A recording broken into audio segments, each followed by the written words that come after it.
Well, does anybody else have any questions? We hit that 8:30 mark, so we try to keep them to an hour and a half.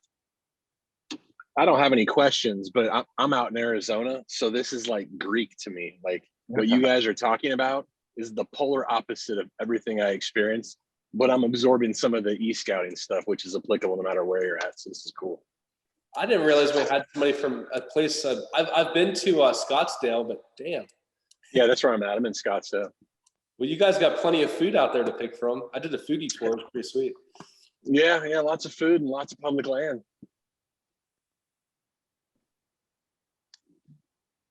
Yeah. So I assume you're primarily hunting elk, coos deer, mule deer. Yeah, mule and coos, javelina. Haven't drawn any elk tags yet. It's pretty difficult out here with the bonus point system and the tag draw. But It's still that difficult as a non-resident, or I mean, as a resident.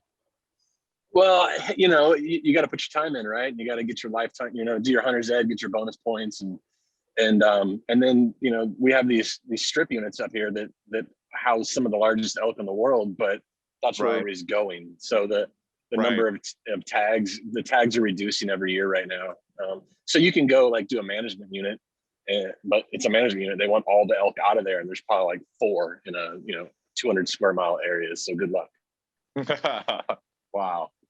Eric, what kind of optics are you running? You got a good set of optics? Yeah, I'm running Vortex out here. And then for spotting scopes, I'm using High Country Optics. I'm renting stuff from them every year until I find what I really want. Okay. Which is a cool, I don't know if everybody's aware of High Country, but you can rent you can grab some loopholes for a week for, $125. They ship it in a Pelican case right to you. That's awesome. Wow. I did not know that. Yeah. It's a real cool program they have. And then they run it through a handful of rentals. They won't tell you how many it is, but I'm guessing it's at least 10. Once they rent a unit 10 times, they put it up for sale at about 50% off. Wow. What's that called again? It's called High Country Optics. Torrin, we should get them on a podcast. That's a cool business model. Heck yeah. But I was gonna say, Eric, I mean, and so optics out west, that's your best friend, and get yourself some good glass, Yeah, optics and find the water if you can find the water. Yeah, and I don't, dude, Arizona, I mean, it's freaking dry. I doubt you're gonna see a little swamp thing on there, but Topo Map. It's real rough. The east, yeah. The east scouting out here is literally you're spending your time trying to find tanks, water tanks, and then your on-site scouting time is verifying whether there's actually water in them. So it's a big game. I mean, because they all look like they have water in them when you're scouting, and then you get out there and it's 108 degrees today. So by the time we get out in early season, which is late August, those things are going to be bone dry and there's no water to be found. Okay. Yeah, I was gonna say you might be better with the Topo Map that you can see a little easier, but that's challenging, man. But like you said though, it's a lot of the hunting comes down to finding the limiting factors. So for where we hunt PA, it's food. For you guys, it's water. The limiting factor is always a really important aspect of it. Big time. Cool, man. Well, thanks for being on. Yeah, this is enjoyable.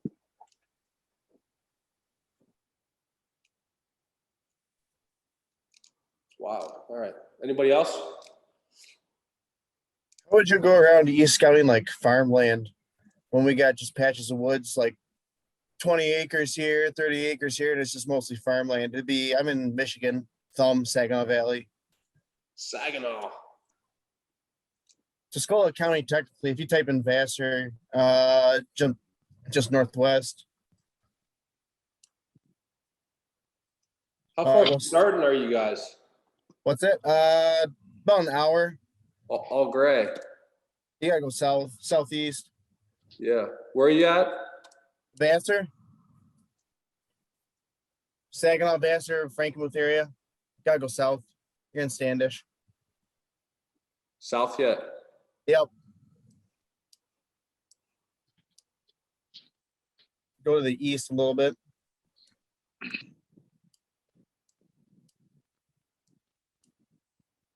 Yeah, you're in the basic area. You can Go south a little bit. Vassar, Frankenmuth. Yeah, you're close. Yeah, Bassett. Zoom in. So you're more of this like northern farm country versus the timber down here.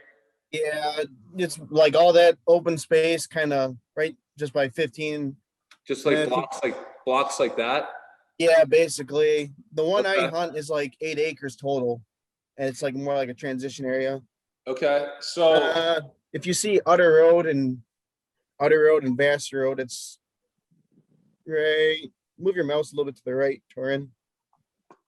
Up a little bit. Right there. Right in that block right there. okay, you're hunting this block here. It'd be those three patches of woods right up there. The biggest one is 3 acres. That's what you got to hunt. Yep. Okay, so it's pretty flat, but you can see there's a little bit of terrain. So that's where I like to look at the top of the map, see if there's any, if it shows if there's water. Doesn't seem like that. Is there water on there? There's some water to the east. It's a cast, and there's some state land around there too. Okay.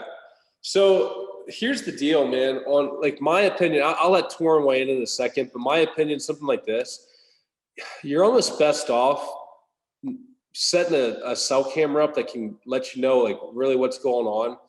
And you only want to go in there a time or two when the timing is just right. Now, do they put corn and soybeans up here, or what's the crop? I got corn, be to the east, and then to the south of that woods, I got soybeans, and then to the west, I got sugar beets. Okay. So, I mean, sugar beets, that could be a huge one, especially later in the year. Food wise, maybe that's your ticket to hunt that. How is it in the late season? Well, I mean, you're looking at, you're talking about like archery season or gun season, because come November 15th, there's no deer left. Okay.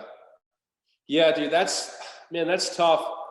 I would definitely try to find some more properties on my back pocket, because on a small area like that, I mean, it doesn't take real long, and you start to you start to, you know, wear it out.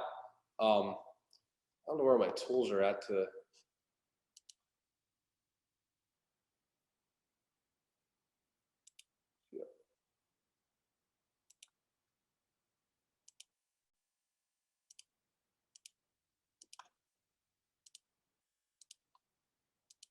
See, you got not even 10 acres of land, basically. Yeah, pretty much. Okay. So, I mean, that, you know, that's tough. The biggest thing I can tell you from experience is that you just got to go in there when the conditions are right. So let's just say, you know, you have your cut cornfield here or something, and you want to hunt where your wind's blowing, you know, if and maybe they're eating that corn, but you want your wind to blow where they're not going to smell it, and then hopefully get a chance at the deer. But, you know, if you get back in like this pocket here, even though you're closer to the road, they might be milling around there. You got to figure out where the cars are not seeing them. You know, these back corners, things like that. So, and then try to play the wind just right and your approach. But I would definitely recommend, Tim, that if you can try to get some more property so you're not over hunting that, because every time you go in, again, you're putting ground scent down. You know, that's where, like, if you can ride a bicycle in, it's gonna be less scent that you're tracking down, and stuff like that can be really helpful too. Torin, are you still there? Still here. What would you do in that situation with 10 acres like that? Well, Tim, let me ask you a couple questions. As far as the deer on that property, what times of year are most of them there? And then what are your goals as far as your harvest goals? Right now, since it varies because you got crops, so last year was beans, so I hardly saw any deer. This year it's got corn, and 2 years ago we had a lot of nice deer come September, but they all vanished. The problem is that it's more like a transition, because to the north you got 60 acres, and then to the south just a little bit, be across the road, that's a big patch of woods we call, and then to the south is, you know, you got the river, 'cause that's where they tend to migrate in the wintertime, and you got, I don't know, 30 acres of woods there, but it varies. I got oaks in that south woods, and that's where they tend to hang out the most, but it varies for deer because it's a lot of times it's just hit or miss. Come hunting season, you see more at night. Really, What are your harvest goals? uh, really just to get a nice mature deer, like a nice decent deer for us around the area is 100 inches. Yeah, that's a great goal. I think I know where you're going with this, Torn, but let's hear what you have to say. So basically, can you zoom in on that, Jimmy? Yep.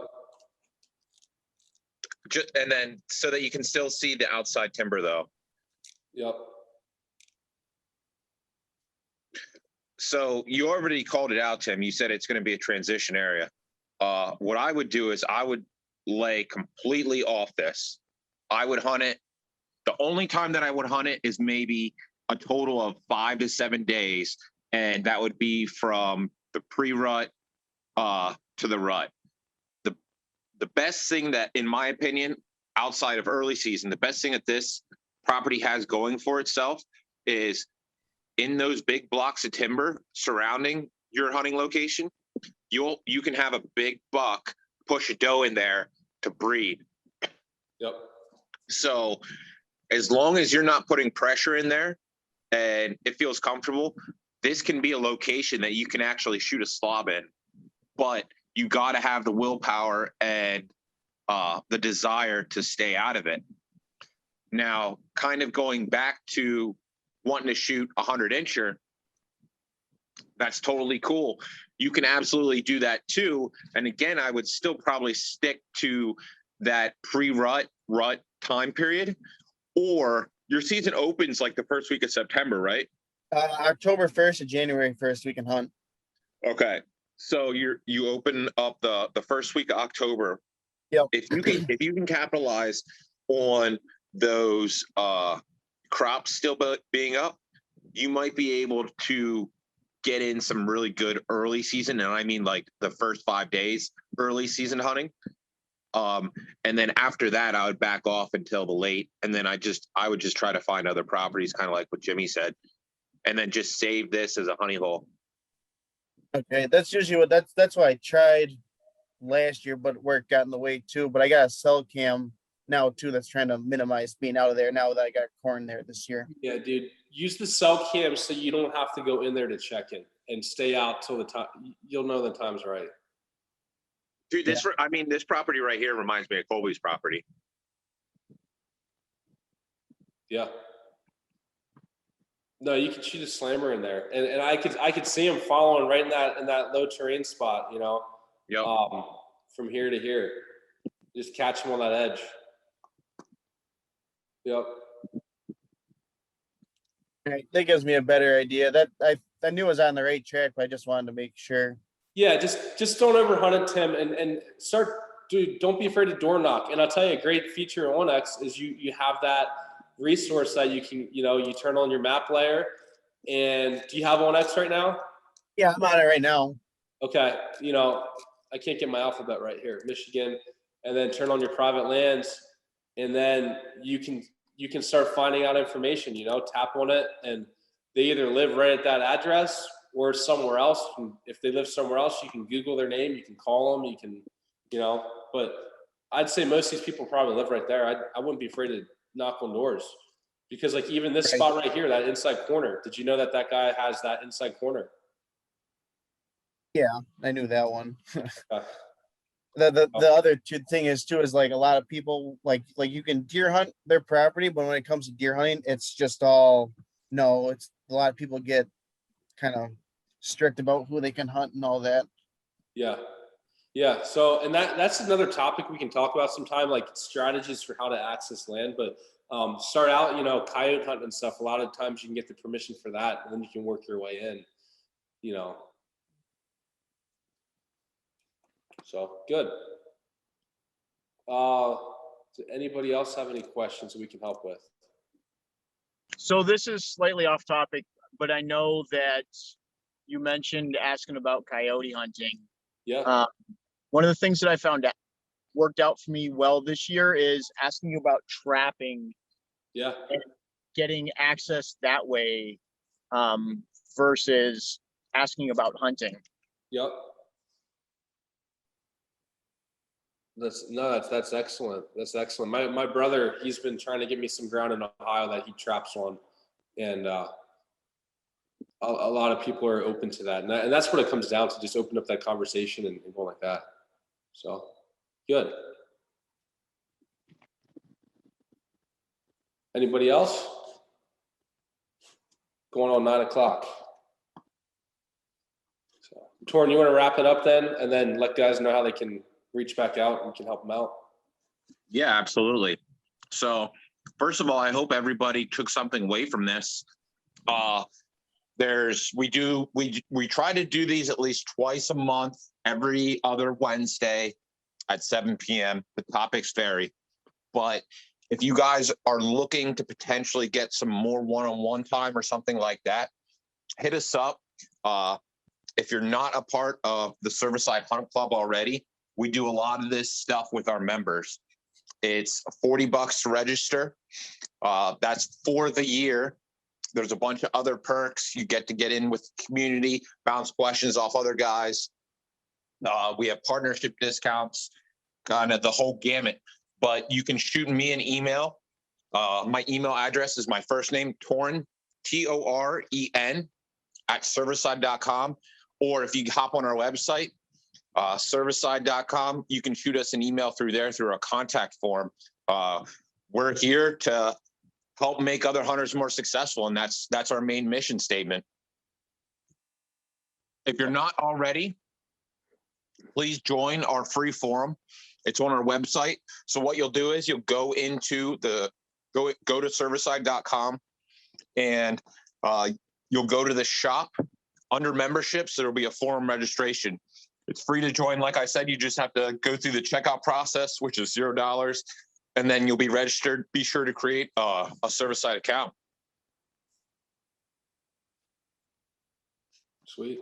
Well, I hope you guys learned something tonight, and we are here if you guys need any help. All right. Have a good one, fellas. Thanks for the presentation. Yep, you're welcome. See you guys.